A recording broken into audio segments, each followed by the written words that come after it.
Santitlanehuico, Osochihuehua, Imayacach, Ondialmocuic. Hola, estamos aquí en Resonancias, un espacio para vibrar con la cultura, un espacio de pedagogía cultural y sobre todo un espacio para el aprendizaje desde el contenido.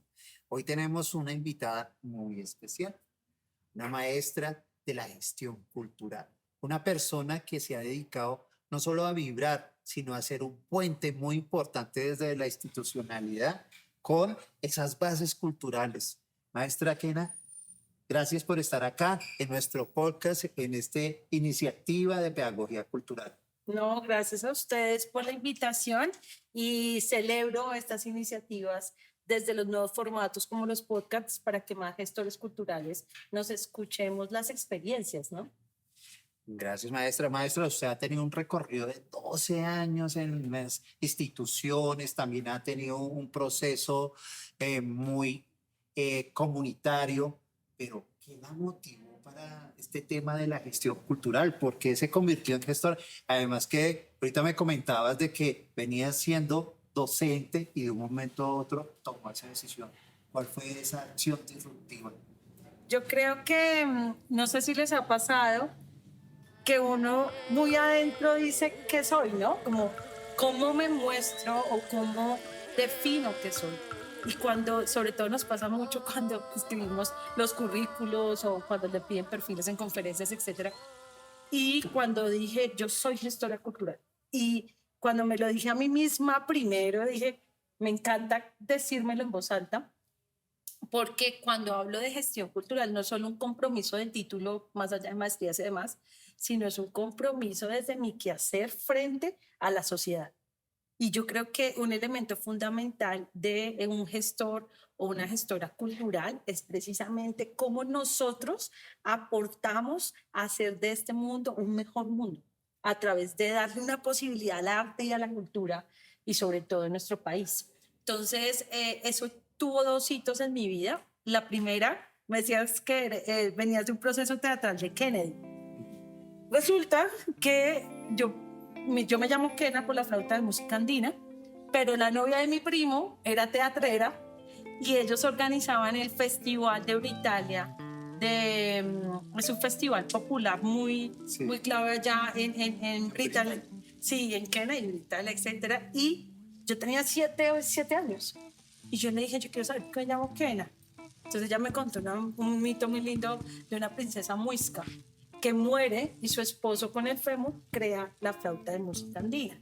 Y me dijo, vamos a ir a ver la historia del teatro al festival, el Festival de la Dicha. Y nos fuimos a Britalia, al barrio Britalia, y pues una niña de 7 años viendo por primera vez zancos, yo decía, amo estos gigantes, ¿no? O sea, fue como ver todo el arte y la cultura en lo público, que era lo que más me impactaba. Yo decía, pero ¿cómo se hará en la calle, no? Cómo el barrio hacía parte de todo ese disfrute de las artes y la cultura. Y yo no sé qué pasó en ese momento, pero yo me acuerdo mucho que miré a mi papá, yo era muy chica, y le dije, papá, yo quiero ser la que muchos niños puedan ver esto. Tal cual, a los 7 años. O sea, yo desde los 7 años sabía que iba a ser gestora cultural. Pues obviamente no con el nombre, pero sí sabía que iba a ser. Y estudié licenciatura en Ciencias Sociales y uno como que no se da cuenta, pero desde cuarto semestre yo era la que gestionaba con bienestar cultural, gestionaba todas las cosas artísticas, etcétera. Me salió la oportunidad de ser docente del distrito, pues trabajo fijo, sueldo fijo, etcétera. Unas experiencias divinas con mis estudiantes en especial, pero siempre era que gestionaba proyectos, siempre era la que gestionaba cosas artísticas. Y yo dije, ¿yo qué estoy haciendo acá? Dije, no, voy a ser fiel a lo que yo sé. Y tomo la decisión de renunciar al cargo de planta del distrito, a dedicarme a hacer gestión cultural. No tenía opción de nada. O sea, no tenía oportunidad laboral o cosas por el estilo. Sí había trabajado con la maestra Patricia Ariza, tuve una experiencia muy linda. No mentiras, trabajé con la Nacional y con la maestra Patricia Ariza, coordinando temas de arte y cultura. Pero ahí dije, bueno, al ruedo de nuevo. Porque quería ser gestora cultural y soy gestora cultural orgullosamente. Y a partir de ahí comienzo en varios procesos y en varios lugares. Y Pero es una decisión de vida, o sea, sin Tremendo. lugar a dudas. tremendo porque además en este país todavía el tema de la profesión del gestor cultural no es oficial, o sea, no está considerado como profesión, y tomar la decisión disruptiva y salir de esa zona un poco de confort de los docentes, porque pues, los docentes, yo también fui docente y tomé la decisión. Es que yo te escucho y me veo.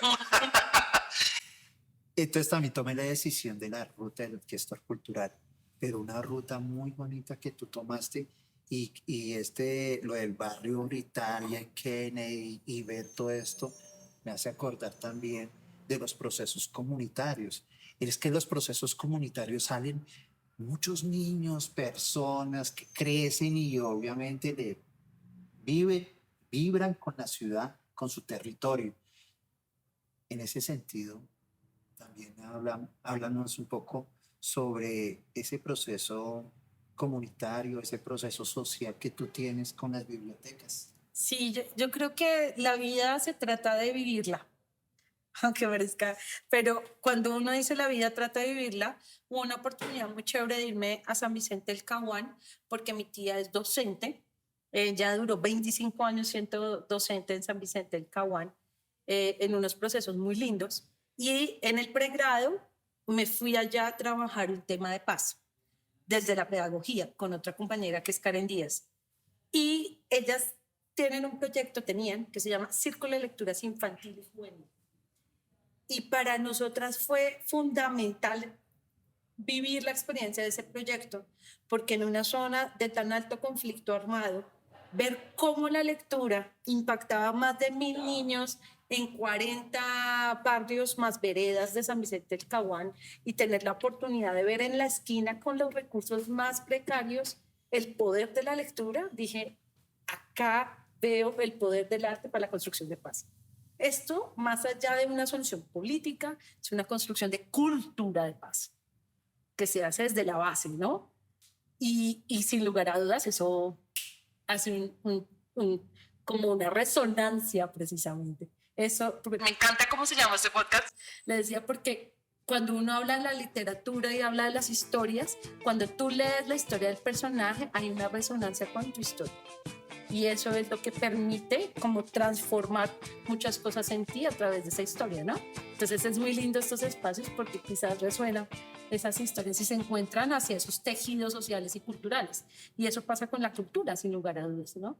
No hay cosa que no más vibre, es la cultura. La cultura es un tema de pasiones, un tema de vibrar, un tema de resonancia y que resuena en los territorios y en la humanidad como tal. ¿Dónde fue ese primer ejercicio? El de las bibliotecas. El de las bibliotecas. Bueno, nosotros nos inspiramos de San Vicente del Caguán. Allá ayudamos a formular el proyecto que se gana el Premio Nacional de Paz en el 2007. Y venimos y creamos nuestra organización que se llamó Círculo de Paces. Círculo de Paz es, entonces, las paces como una mirada plural, múltiples maneras de hacer las paces, pero también la paz es como una afirmación, ¿verdad? Como la paz es por allá, ¿sabes? La paz es el camino y es lo que nosotros optamos. Y ahí comienza todo ese proceso en Usme, en la localidad de Usme. Después ya estuvimos en Teusaquillo, digamos en Rafael Uribe, tuvimos ya una rotación a nivel distrital. Y literal, o sea, lo que trabajábamos allá era el poder del libro álbum, ¿cierto? El libro ilustrado, como excusa consciente de círculos de paces. O sea, entonces, formamos jóvenes en su servicio social a través del libro y la literatura, ellos en sus casas, con los chicos de los niños y niñas de la cuadra, se reunían semanalmente a leer libros, con una curaduría claramente intencionada por parte de la organización, y allí pues solucionaban temas del barrio a través de la literatura. Y entonces fue una experiencia muy bonita ya, creo que como desde el 2007, 2008.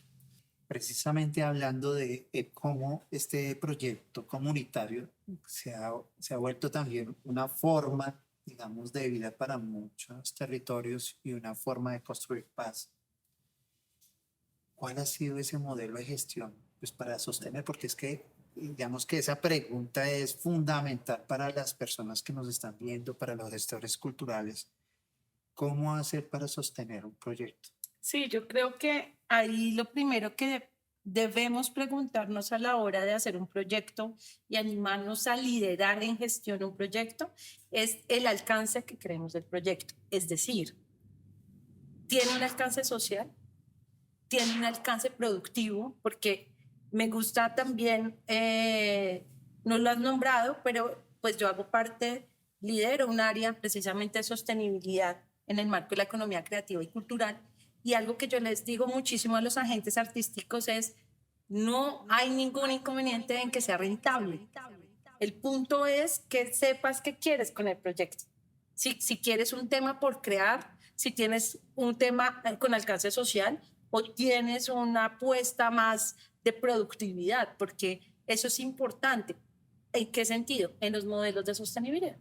Si yo tengo un modelo de sostenibilidad en el marco de lo social, muy seguramente se queda en la sostenibilidad, es decir, no va a tener una rentabilidad, sino es sostener el proyecto hacia un beneficio que no puede perder el horizonte, que es un beneficio comunitario, es un beneficio social. No quiere decir que yo provea todo. Busco que ese modelo sea sostenible, pero con ese fin social. Y eso yo creo que es importante tenerlo claro, y te lo digo como en la trayectoria que teníamos con el proyecto de Círculo de Paces. Por ejemplo, en un momento pensamos en constituirnos, en mirar cómo buscar recursos en cooperación internacional y demás, pero decimos que queríamos que fuera netamente comunitario. Y esa fue la decisión, o sea, porque cuando empezamos a buscar recursos también de privados, etcétera, vimos que se vio coartado muchísimo el alcance comunitario del proyecto mismo.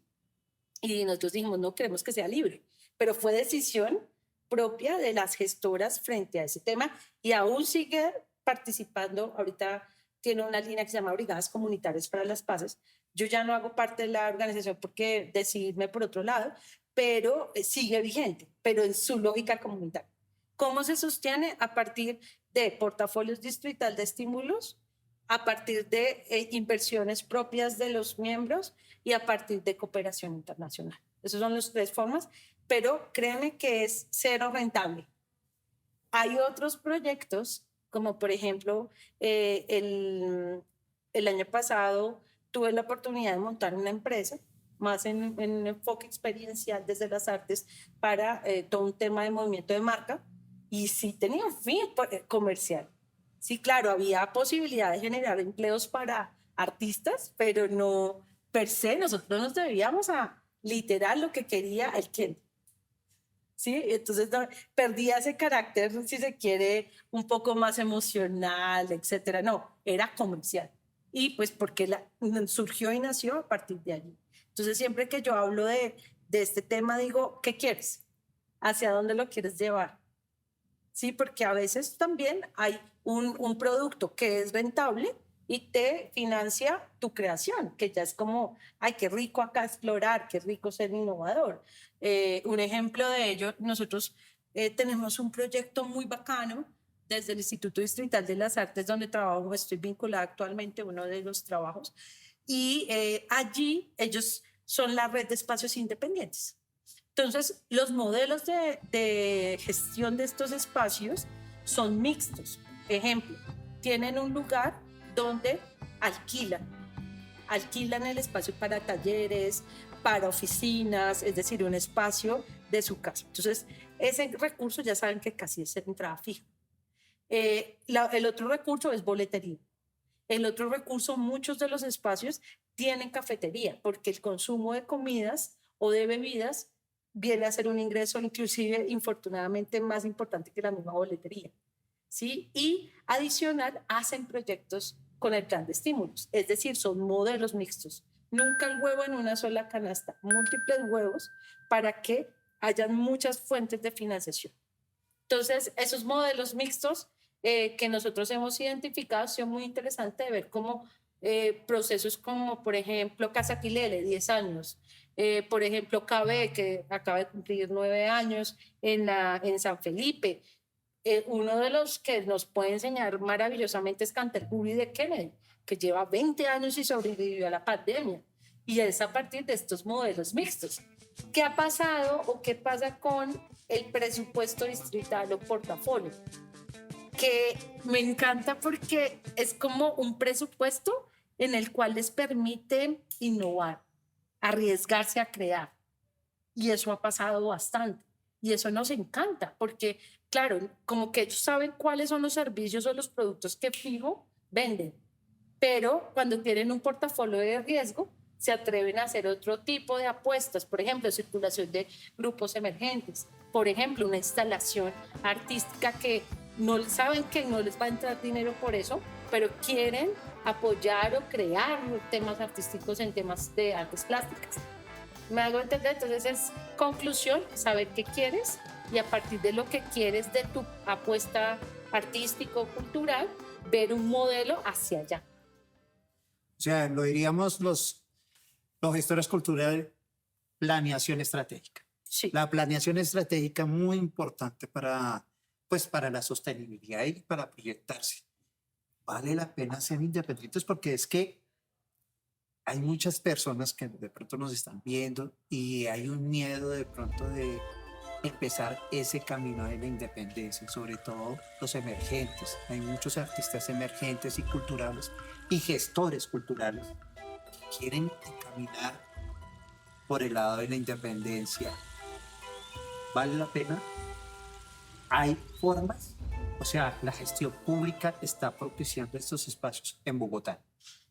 Sí, digamos que cuando uno decide estar en el rol de gestor cultural, por ejemplo, yo hago teatro, ¿cierto? Soy actor o actriz en este caso, pero me pongo en el rol de gestor cultural, es muy diferente a ser la actriz. Suena obvio, pero yo reconozco que hay unos retos para nosotros en todas las prácticas artísticas frente a la dinamización de la cadena de valor. Acá, ¿por qué traigo la cadena de valor? Porque está la parte de creación, está la parte de formación, está la parte de circulación, está la parte de comercialización y está la parte ya directamente de distribución y comunicación. Esa cadena de valor es importante tenerla clara para saber qué rol voy a jugar y cuáles son las condiciones de juego en ese rol. Un ejemplo, si yo soy manager o booker, ¿cierto? O la misma actriz, pero estoy en el rol de gestora cultural para que circule la obra, yo no voy a pensar solamente como en todo el tema dramatúrgico. Ahí como uno gestor cultural, bueno, ¿a qué público, qué nicho le interesa? En efecto, este producto es bueno. Qué pena ser tan directa, pero a veces el amorcito por la obra no dejan ver que de pronto no es tan de buena calidad y que de pronto no hay un público o una comunidad que te lo vaya a comprar. Me hago entender, entonces es muy importante identificar uno como gestor cultural y a veces uno trata con amorcito, pero con contundencia, ¿sí? O sea, si a veces no, por ejemplo, si ustedes se van de pronto a un modelo de coproducción con no sé, con un equipamiento, con un teatro, ahí es un gana y gana o un pierde y pierde, ¿sí? O sea, un producto, o sea, el mercado es crudo, el mercado dice, me gusta o no me gusta esta obra. Y tienes que estar pues, dispuesto a ese riesgo, ¿no? Por eso es que cuando tú ves un tú dijiste, plan estratégico, si yo quiero que sea rentable mi obra, o sea, que al menos me retorne dinero, pues tiene que ser acorde al mercado y al nicho de lo que consumen. Eso no quiere decir que tú no tengas, por ejemplo, una obra más experimental, pero ya sabes de entrada que eso no te va a dar plata. Pero la otra rentable, no sé, comedia romántica o a la plancha, te apalanca el presupuesto de este experimental. Pero esa visión es una visión de alguien que tiene que tener un presupuesto claro, que tiene que tener un plan de mercadeo claro, que tiene que entender la importancia de las comunicaciones y en especial de las plataformas digitales actuales y adicional, que sabe que tiene el valor diferencial. O sea, como ese elemento que tú dices, uy, pues ya solo lo encuentro aquí. Entonces, todo eso hace una complejidad. Yo sé que suena un poco amplio todo lo que hacemos los gestores culturales, pero yo creo que por eso es una profesión tan bonita, porque tú decides. Sí, gracias por tocar este tema porque hay, digamos, una cierta sensación también en el sector cultural y artístico, es que a mí me pasó que yo estudié gestión cultural porque resulta que nosotros hacíamos una producción de 4 o 5 meses, una producción gigante de mucha plata, tiempo, y nos presentábamos 1 o 2 veces en el año. Y no, esto no puede ser. Hay que buscar las formas de circulación y sobre todo de sostenibilidad. Entonces yo dije, voy a estudiar gestión cultural. A varias personas que estamos en el medio artístico nos ha pasado que pensamos que la gestión cultural es la solución para eso. Pero muchas veces dentro de la cadena de valor, no necesariamente, porque hay personas que se dedican netamente a las ventas. O sea, vender un producto y no necesita ser gestor cultural. Entonces, ¿qué pasa? He visto muchos artistas que pasan por la gestión cultural pensando que es una solución de sostenibilidad y se estrellan y dicen, bueno, y se enloquecen mentalmente y resultan diciendo es que la gestión cultural no me aportó o no sirvió o no era lo que yo pensaba. Y pues han pasado muchas personas por universidades, institutos, bueno, de todo, en temas de gestión, les aclara un poco el panorama, pero se dan cuenta que no son gestores, sino son creadores. Yo creo que ser gestor es ser resiliente. ¿A qué me refiero con eso? No, sí. Sí, o sea, todo un buen gestor es el que literal abre el camino, ¿sabes? En el campo que sea, o sea, cuando, por ejemplo, eso nos pasa también en el sector público. Entonces, ya no, pues que ustedes tienen presupuesto y no siempre lo que tú planeas a nivel de gestión pública es tener presupuesto. O sea, el problema no es solo el dinero, el problema también es lo que tú acabas de decir, otras oportunidades, otros relacionamientos, un tema de política pública. Sí, por ejemplo, en el caso de la gestión pública, un cambio de gobierno que pone en tela de juicio la sostenibilidad de un proyecto de inversión. Sí, todo ese tipo de elementos hace que uno sea resiliente en el sentido de que si estás convencido de esa apuesta, pero no propia, sino también de como yo le llamo ecosistema, del ecosistema o del sector de los agentes artísticos, en este caso culturales, tú vas a ser como ese altavoz y el que idea la cosa estratégica para que vayas a esa sostenibilidad. Entonces, muy de acuerdo contigo en que ser gestor cultural no va a ser la solución, pero sí siento que ser gestor cultural, uno sí, cuando uno se define como gestor cultural, es una persona incansable. O sea, es una persona que todo el tiempo está pensando en oportunidad de gestionar, sea el producto o el servicio o el proyecto que desees. O sea, uno ve, por ejemplo, el café. Bueno, miramos cómo gestionamos una marca porque sabemos que allí hay un tema de la cultura cafetera de Cundinamarca. Y en un espacio cualquiera vamos a promover que efectivamente Biotá, o en este caso Pandi, ¿cierto? Sí, Pandi. Pandi es un lugar cafetero y quizás no lo conocen. Entonces es donde vemos la oportunidad de gestionar. Y además también me gusta la palabra gestión porque un gestor es gestar, es dar a luz, es crear, ¿cierto? Es dar a luz. Y también tú tienes algo que me encanta, que me dices que es sostenibilidad, porque no es solo dar a luz, sino es como un bebé. ¿Cómo lo ayudas a crecer? Sí.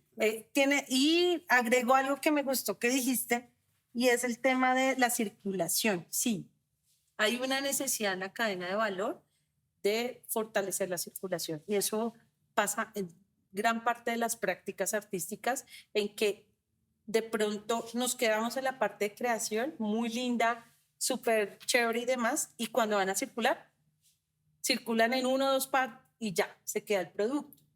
Ahí es cuando vuelvo otra vez a la pregunta, ¿qué quieres con ese producto? ¿O qué quieres con esa creación?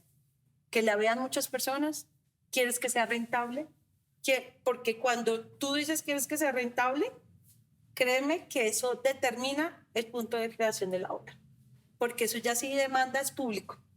O sea, ¿qué está pagando el público? Ahí sí ya toca hacer un tema de marketing importante, de estudio de mercado para saber qué están poniendo o sea, qué están comprando. Y también los precios y demás. pero si ya es por circular, ya con una, no todo es valor económico, pues hay valor social. Entonces el valor social es que quiero promover la cultura o la historia música, entonces ya es distinto, o sea, es un retorno distinto. Ahí ya toca buscar otras maneras de que esa práctica pues se sostenga. Maestra, mira, resulta que yo hago parte de los gestores culturales de Cundinamarca. Y tenemos una preocupación realmente. Bogotá, Cundinamarca está alrededor y se ha empezado a formar un tema muy interesante que es ciudad-región. Sí. Ciudad-región no es que se expanda Bogotá, sino la ciudad-región es cómo Bogotá convive con Cundinamarca y Cundinamarca convive con la ciudad. En temas culturales hay una preocupación en el sector porque resulta que las posibilidades no son las mismas, la circulación es, digamos que circular aquí en Bogotá de ir de una localidad a otra, los costos son menores a nivel de gestión, pero circular en Cundinamarca son 116 municipios que están totalmente lejos. Tenemos municipios de los llanos como muy cundiboyacenses, en el Alto Magdalena, o sea, son, digamos, muy equidistantes. Entonces, ¿cómo es ese híbrido que se está formando políticamente, pero también territorialmente de ciudad-región?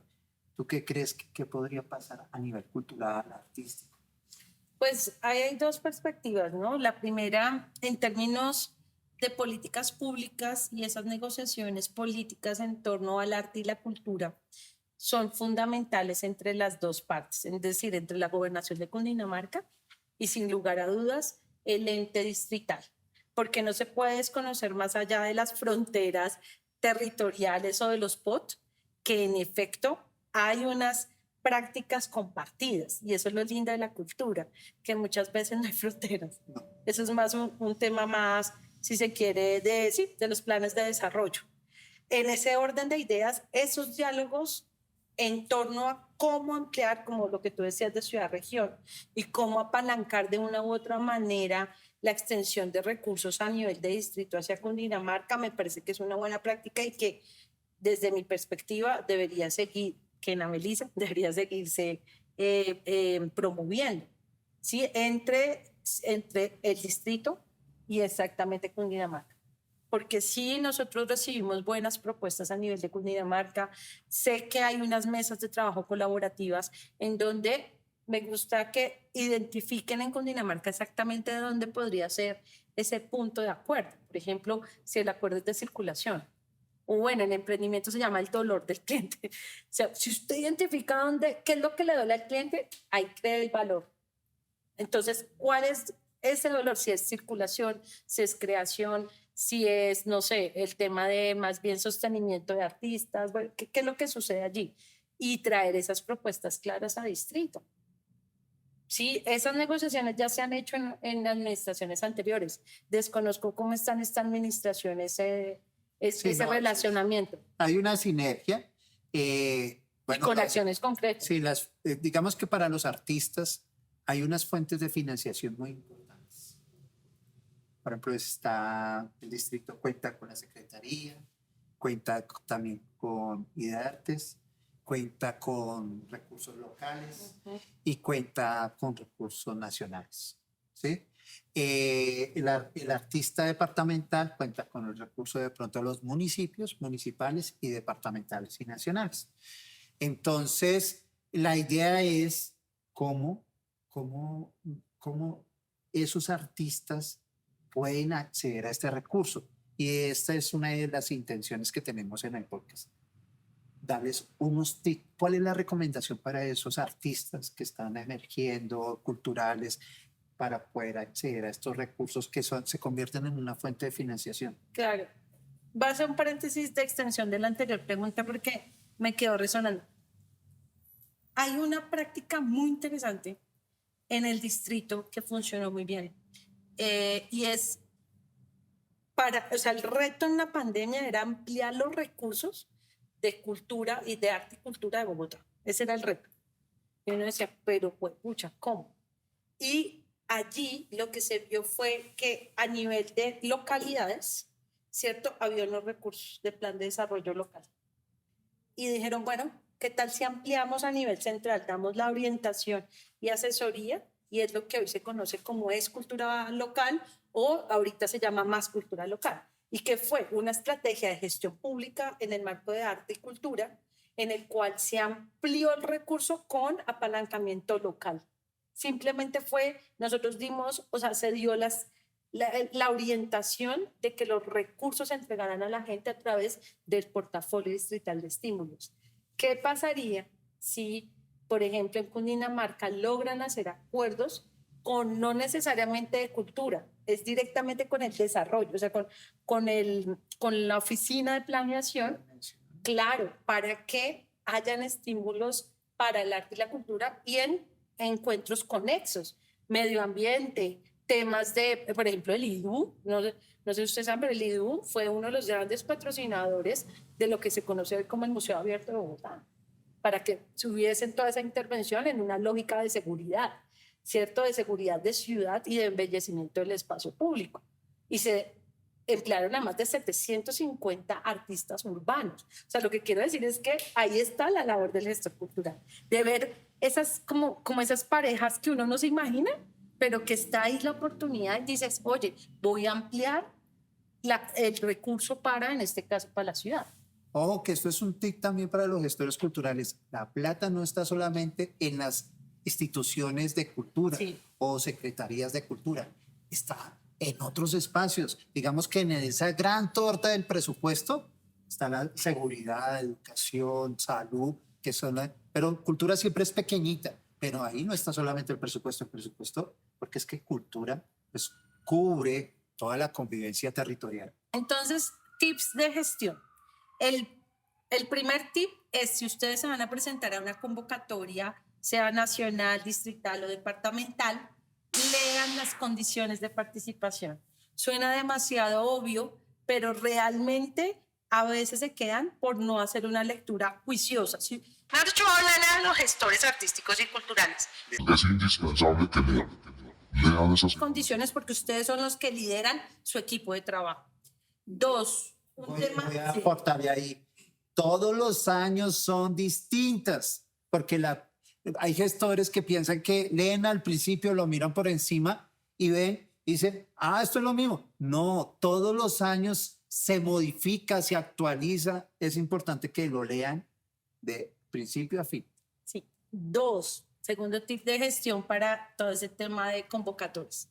Lean donde dice objeto, objetivo de la entidad.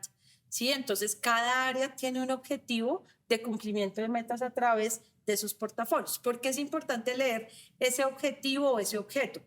Porque no es simplemente el proyecto que yo creo que es. Si usted habla en el lenguaje o ayuda a que ese objetivo se cumpla, créame que aumenta enormemente las posibilidades de que gane ese proyecto.